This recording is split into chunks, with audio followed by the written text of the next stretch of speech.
கண்ணில்லை என்றாலோ நிறம் பார்க்க முடியாது. நிறம் பார்க்கும் உன் கண்ணை நீ பார்க்க முடியாது. குயில் இசை போதுமே, அடக்குயில் முகம் தேவையா? உணர்வுகள் போதுமே, அதன் உருவம் தேவையா? கண்ணில் காட்சி தோன்றிவிட்டால் கற்பனை தீர்ந்துவிடும். கண்ணில் தோன்றா காட்சியில்தான் கற்பனை வளர்ந்துவிடும்.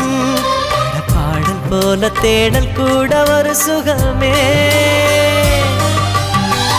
இசை பாடி வரும் இளம் காற்றுக்கு உருவமில்லை. காற்றலை இல்லை என்றால் ஒரு பாட்டொலி கேட்பதில்லை.